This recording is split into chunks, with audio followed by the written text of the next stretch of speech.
हाय, नमस्ते। Welcome to Starlink EduHub. तो यहाँ हम पॉलिटिका सेशन 2 कवर अप करने वाले हैं, कॉन्स्टिट्यूशनल डेवलपमेंट पार्ट 2। यहाँ हम पढ़ने वाले हैं कॉन्स्टिट्यूशनल डेवलपमेंट।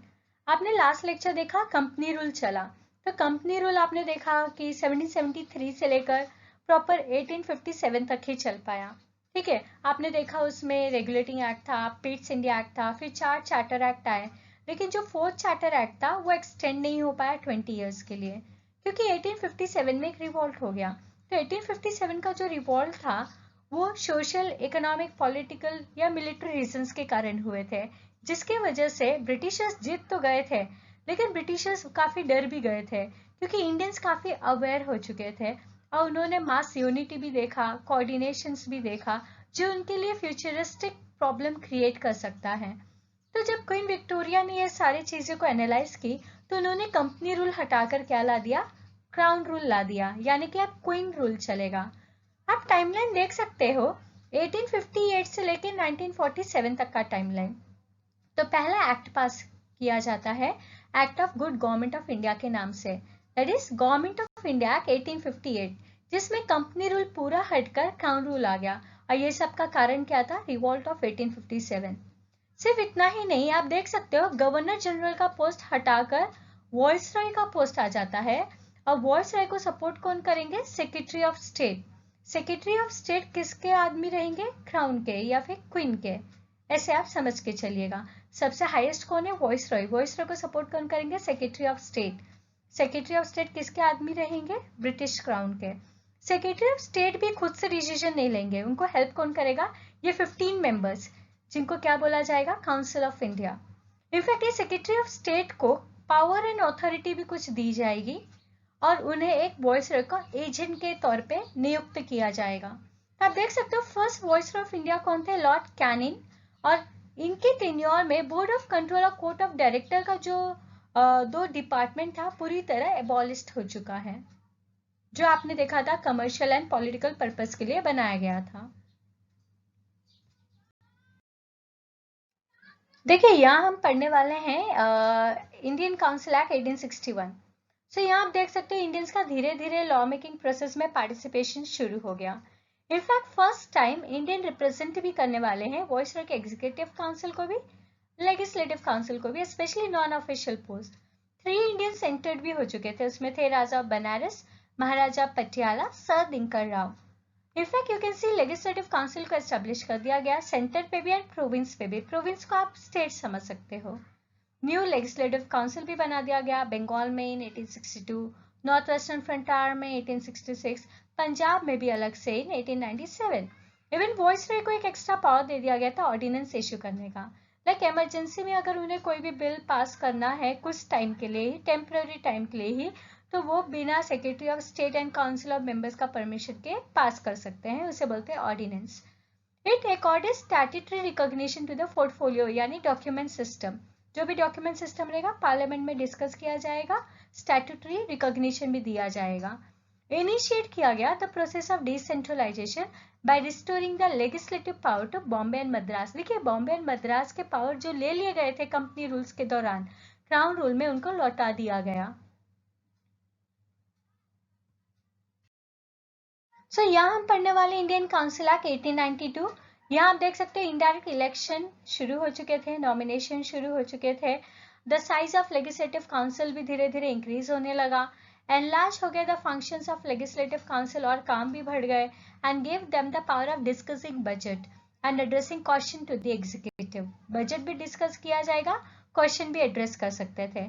और ये एस्टेब्लिश भी किया था legislative council at the province who were elected by municipality, merchant bodies and universities.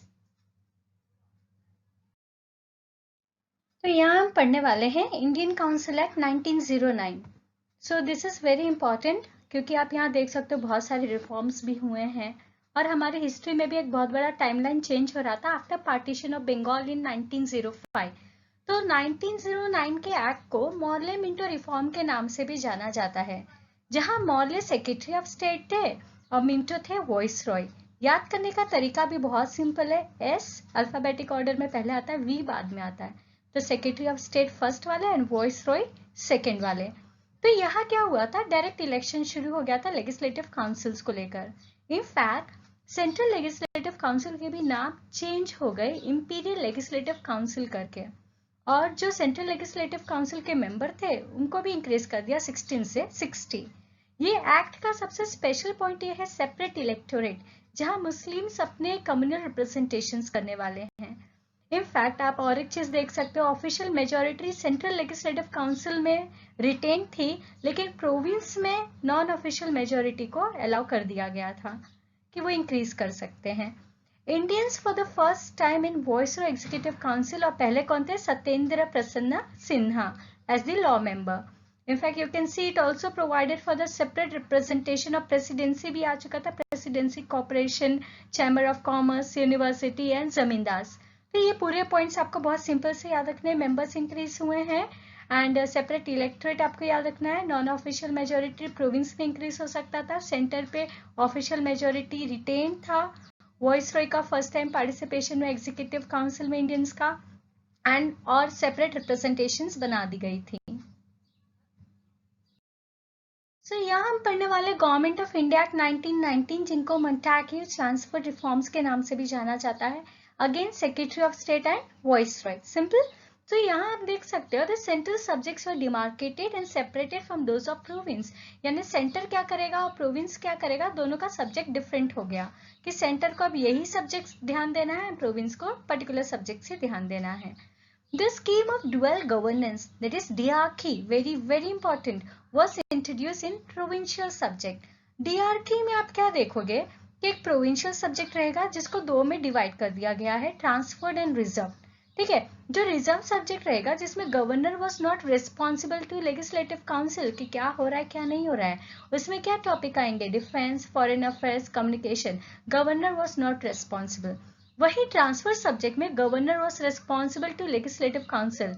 इसमें टॉपिक आप देख सकते हैं एजुकेशन, हेल्थ, एग्रीकल्चर। और ये एक्ट ने इंट्रोड्यूस किया bicameralism at the centre for first time. Bicameralism का मतलब two house, lower house and upper house. तो आप देख सकते हो लेजिस्लेटिव असेंबली में 140 मेंबर्स आ गए और काउंसिल में 60 मेंबर्स आ गए। डायरेक्ट इलेक्शंस को भी यहाँ बनाया गया। Act also required that the 3 of the 6 members of the Viceroy's Executive Council other than Chief Commander in Chief को छोड़ के were to be Indians, वो Indians होने ही चाहिए।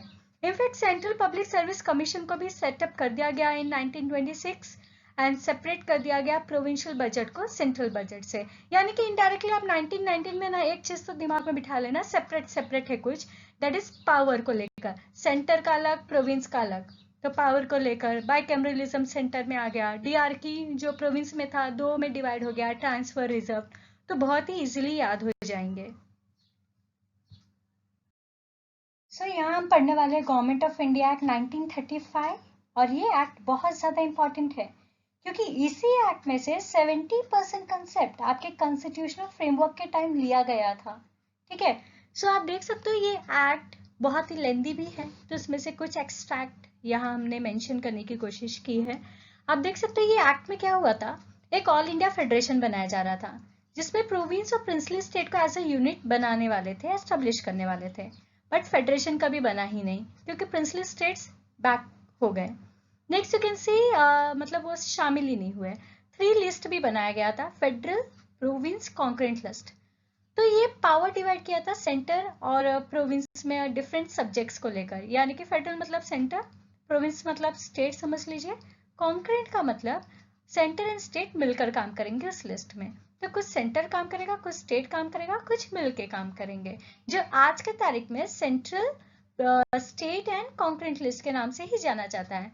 उस टाइम फेडरल लिस्ट में 59 सब्जेक्ट्स थे, प्रोविंशियल लिस्ट में 54, कॉन्करेंट में 36, और जो बचे कुछ अगर समझो इस लिस्ट में मेंशन नहीं है तो वो residuary means residue, left over power, वो किसको दे दिया गया था, गवर्नर जनरल को डिसाइड करने के लिए। ठीक है, तो एक्ट ने अबॉलिश कर दिया डीआरकी प्रोविंस में और इंट्रोड्यूस कर दिया प्रोविंशियल ऑटोनॉमी, सारे ऑटोनॉमस कर दिए power. It provided for adoption of dyarchy, जो प्रोविंस से हटाकर कहाँ ला दिया, सेंटर में। और बाइकैमरलिज्म जो 2 हाउस मैंने बताया था, अपर हाउस, लोअर हाउस, वो 11 में से 6 प्रोविंस में एस्टेब्लिश कर दिया, और उस 6 के 6 प्रोविंस कौन से थे, Assam, Bengal, Bombay, Bihar, Madras, united province. In fact federal court यानी आपके सुप्रीम कोर्ट का एस्टेब्लिशमेंट की भी बातें इसमें की गई थी। एबॉलिश किया गया था काउंसिल ऑफ इंडिया, ठीक है, उसको हटा दिया गया था, जो सेक्रेटरी ऑफ स्टेट को हेल्प करते थे, याद आया। एस्टेब्लिश किया गया था आरबीआई को। वैसे आरबीआई का एस्टेब्लिशमेंट एक्ट 1934 में ही हो चुका था, और आप देख सकते हो फाइनली आरबीआई को पहले कोलकाता में एस्टेब्लिश किया जाता है, 1937 में ये शिफ्ट हो जाता है बॉम्बे, और तब से बॉम्बे इसका हेडक्वार्टर बन जाता है, ठीक है। सो फाइनल हम पढ़ने वाले Indian independence act 1947, very very important, क्योंकि इधर डिक्लेयर कर दिया गया था इंडिया को as an independent and sovereign state. Sovereign means कोई एक्सटर्नल कंट्रोल नहीं है, या कोई एक्सटर्नल सपोर्ट से हमने इसे बनाने की कोशिश नहीं की हमारे कॉन्स्टिट्यूशन को, इसलिए यहाँ सॉवरेन वर्ड को यूज किया जाता है। नेक्स्ट आप देख सकते हैं एस्टेब्लिश किया गया रिस्पॉन्सिबल गवर्नमेंट, बोथ सेंटर पे भी और प्रोविंस पे भी, ठीक है। नेक्स्ट डेसिग्नेट किया गया viceroy of India and the provincial governor as a constitutional या normal heads, and it assign dual function, एक था कॉन्स्टिट्यूएंट और एक था legislative, to the constituent assembly जो उस टाइम कॉन्स्टिट्यूशन को फ्रेम करने वाली थी, और डिक्लेयर किया dominant legislature as a sovereign body, यानी कि इसमें कोई ब्रिटिशर्स बैठकर असेंबली में काम नहीं किए, सिर्फ इंडियंस थे जो डिस्कस करके अपना बुक्स को रेडी करने वाले हैं। देखिए इंडियन इंडिपेंडेंस एक्ट से दो स्टेट थियोरी भी बन जाता है, इंडिया एंड पाकिस्तान। पाकिस्तान जितना हो सके उतना छोटा राज्य बनता है, और इंडिया जितना हो सके उतना बड़ा राज्य बनता है माउंटबैटन प्लान के through. Thanks for watching, happy learning, have a good day.